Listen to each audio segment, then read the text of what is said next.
Hello friends, कैसे हैं? बढ़िया जी।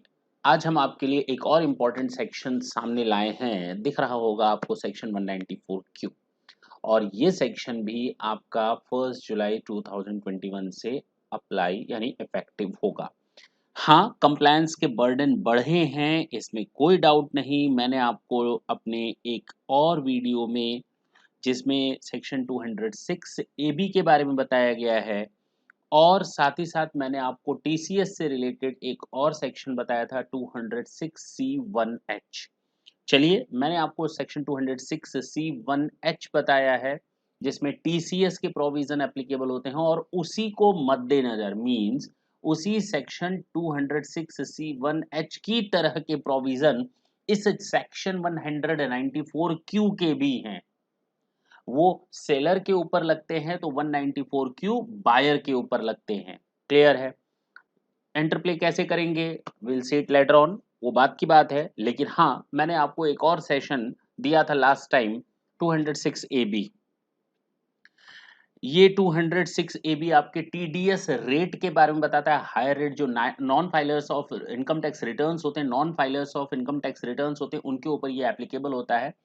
और एक अच्छी खासी, एक तरह से कह सकते हैं डायरेक्टली और इनडायरेक्टली ज्यादा टीडीएस काट करके एक पेनाल्टी देने की कोशिश की गई है कि ऐसे लोग अपने इनकम टैक्स रिटर्न को अवॉइड करें ना भरने से, यानी भरें। चलिए, हम आते हैं आज के इंपॉर्टेंट सेशन की ओर, जो बहुत इंपॉर्टेंट है, जो आपका है सेक्शन 194 क्यू। और ये सेक्शन, ये पर्टिकुलर सेक्शन टीडीएस से रिलेटेड है, टीडीएस से रिलेटेड है। और वो भी TDS on purchase of goods. किस पर है? Purchase of goods. Goods by करने पर, मैंने किसी से सामान बाय किया, वो सेलर है, मैं बायर हूं। मेरा टर्नओवर प्रीसीडिंग प्रीवियस ईयर में अगर 10 करोड़ से अधिक है, कितना? 10 करोड़ से अधिक है। अगर मेरा टर्नओवर, मैं बायर हूं, मैं अपना टर्नओवर देखूंगा प्रीसीडिंग प्रीवियस ईयर का। इस करंट ईयर में जो चल रहा है मैं उसकी बात नहीं कर रहा। प्रीसीडिंग प्रीवियस ईयर में मैं अपना टर्नओवर देखूंगा। If my turnover is in excess of ₹10 crore and and I am buying, मैं खरीद रहा हूं कोई सामान 50 लाख से अधिक। Is it clear? तो उस केस में सेक्शन 194 क्यू अप्लाई होगा। लेकिन इतना ही नहीं है जितना मैंने अभी बताया। अब आपके सामने कुछ नए पॉइंट्स, कुछ नई प्रॉब्लम, कुछ नए कंफ्यूजन्स अराइज होंगे ऑटोमेटिकली।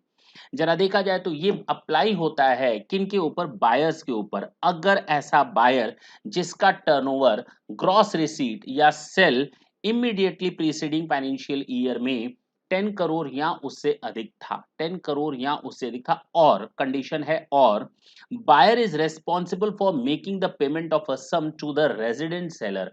तो जो बंदा, जिसने हमको माल बेचा है, वो रेजिडेंट होना चाहिए। उस रेजिडेंट सेलर ने हमको माल बेचा है और मैं उसको पेमेंट कर रहा हूं। कितना पेमेंट कर रहा हूं, ध्यान दें। Such payment is to be done for the purchase of goods of the value, aggregate of the value exceeding ₹50 lakhs। Value या तो आपने एक बिल के अगेंस्ट खरीदा हो या मल्टीपल बिल के अगेंस्ट खरीदा हो किसी एक सप्लायर से। किसी ने मुझे एक बार माल बेचा, किसी ने मुझे 4 बार माल बेचे। लेकिन अगर एक साल के अंदर, with in the same previous year, with in the same financial year, अगर वो 50 lakhs से अधिक है और मैं अब उसको उसका पेमेंट करने जा रहा हूं, मेरी बात ढंग से समझें। मेरा प्रीसीडिंग प्रीवियस ईयर्स में 10 टर्नओवर 10 करोड़ से अधिक था, तो ये सेक्शन मेरे ऊपर लगेगा। अगर मैं किसी रेजिडेंट सेलर से माल खरीदता हूं और जो मैंने माल खरीदा एक बार में या कई बार में इस साल वो भी 50 lakhs से ऊपर, और अब मैं उसका करने जा रहा हूं पेमेंट, एक बार में खरीदा या बार बार में खरीदा कोई फर्क नहीं पड़ता, और अब मैं उसको करने जा रहा हूं पेमेंट, तो at the time of making the payment और credit in the account of the supplier, I am needed to deduct the amount of tax. मुझे टीडीएस चार्ज करना पड़ेगा। सोचिए, गुड्स बाय करने पर। अच्छा जी, कहता है कि अच्छा, इसके अलावा ये सेम चीज कुछ कुछ ऐसा ही हम लोगों ने देखा था सेक्शन 206C1H में। आज मैं उसके बारे में कोई बात नहीं करूंगा, कर तो चुके हैं, लेकिन आज मैं उसके बारे में कोई बात नहीं करूंगा। नेक्स्ट सेशन मैंने स्पेशली इसी के लिए रखा है कि जिसमें आपको 194Q 206C1H as well as 206AB कुछ हद तक यूज होगा। वो कैसे यूज होगा, 206AB जब मैं आपको पढ़ाऊंगा तो साथ साथ 206AA के बारे में भी कुछ हो सकता है मैं बताऊं। तो 206AA जो ऑलरेडी सेक्शन था उसका क्या यूज होगा, 206AB जो नया प्रोविजन आया है नॉन फाइलर्स के लिए वो कैसे अप्लाई होगा यहाँ पर, और 206C1H के साथ 194Q, ये सारे सेक्शंस एक साथ देखने की कोशिश करेंगे और उनका रिजल्ट देखने की कोशिश करेंगे कि आखिर वो हमारे सामने किस तरह की मुसीबतें खड़ी करेंगे। बेसिकली मुसीबत नहीं है तो इजी चीज, लेकिन हाँ ना समझ में आए तो मुसीबत ही कहलाएगी।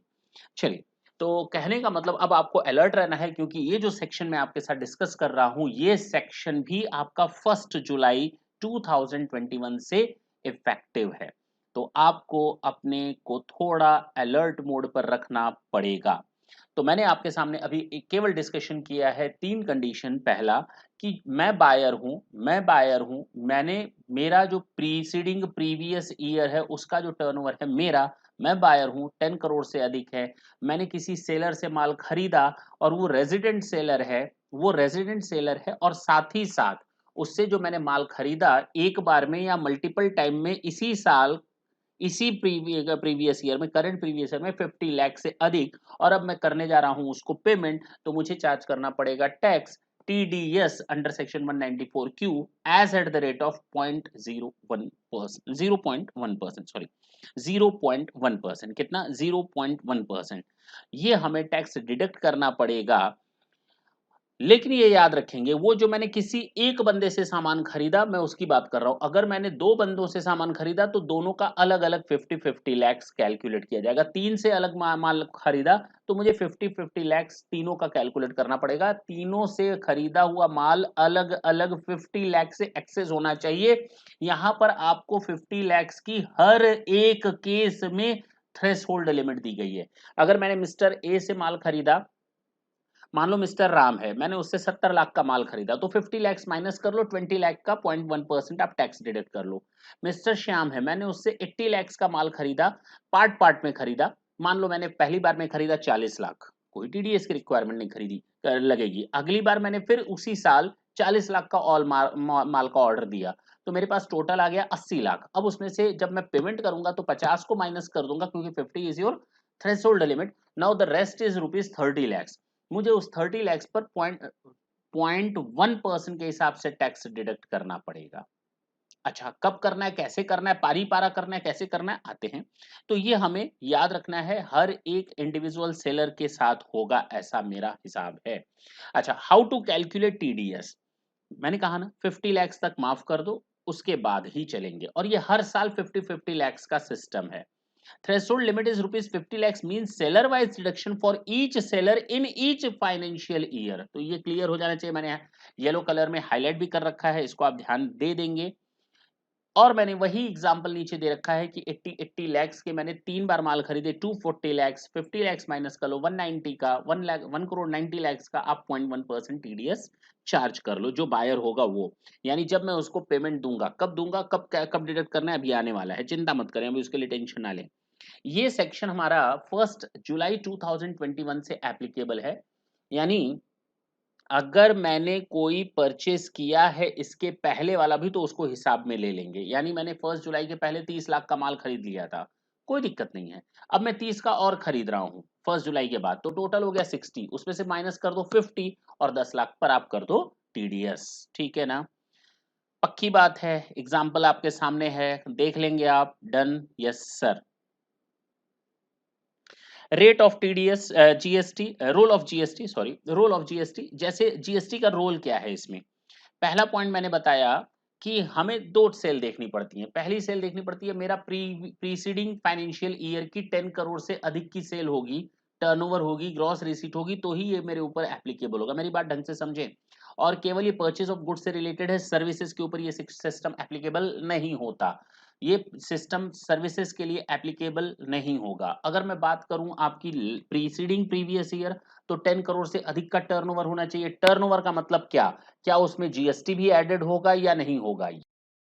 तो अब प्रॉब्लम ये आती है कि जो हमारा टर्नओवर होगा प्रीसीडिंग प्रीवियस ईयर का, उसमें जीएसटी शामिल होगा या नहीं शामिल होगा। जो हमारा प्रीसीडिंग प्रीवियस ईयर का हम लोगों ने 10 करोड़ का टर्नओवर लिया है ना, ग्रॉस रिसीट लिया है ना, क्या उसमें हमारा जीएसटी को शामिल करते हुए टर्नओवर देखा जाएगा या नहीं? यस, जीएसटी को शामिल नहीं करना है, इस चीज को आपको याद रखना है। तो जीएसटी को शामिल कब करेंगे?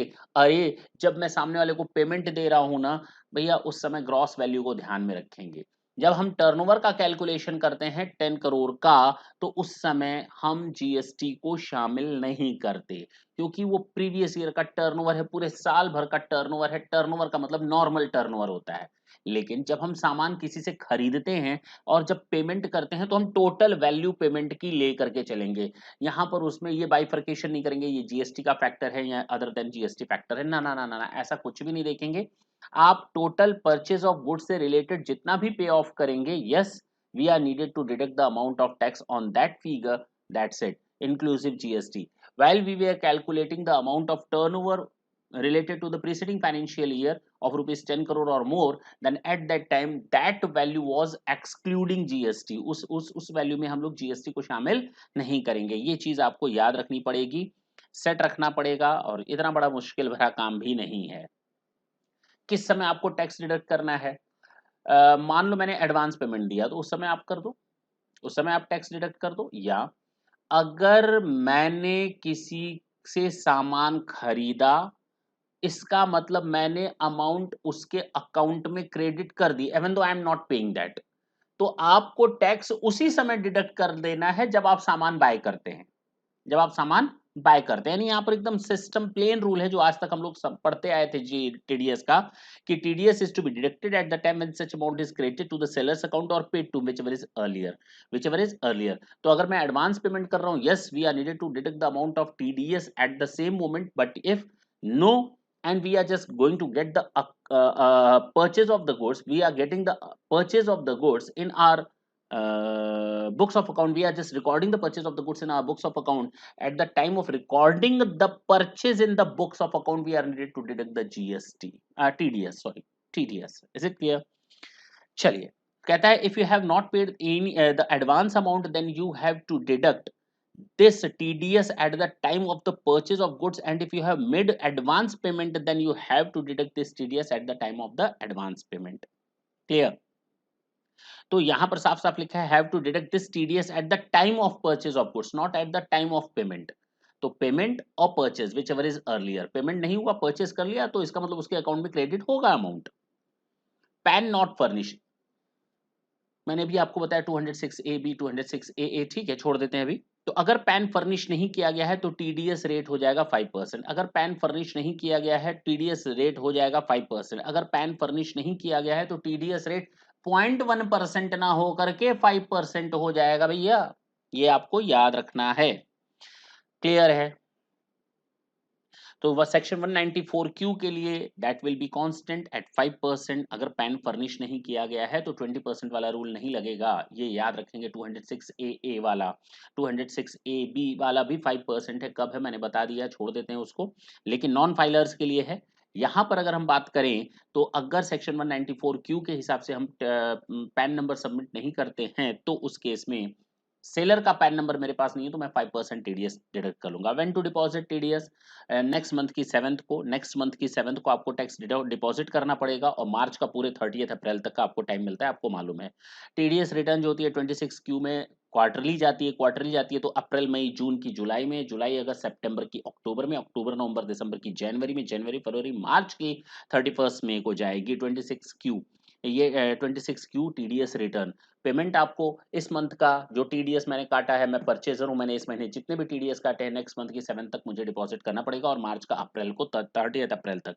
जबकि टीडीएस रिटर्न मुझे 26Q में दिखा रहा है, रिटर्न दाखिल करनी है, क्वार्टरली रिटर्न होती है, और नेक्स्ट मंथ के लास्ट तक हम उसको फाइल कर सकते हैं। चलिए, कंसेक्वेंसेस क्या होंगे अगर हम डिडक्ट नहीं करते हैं टीडीएस? मान लो मैंने सामान किसी से बाय किया and I was responsible to deduct the amount of tax under section 194Q, but I defaulted to do that.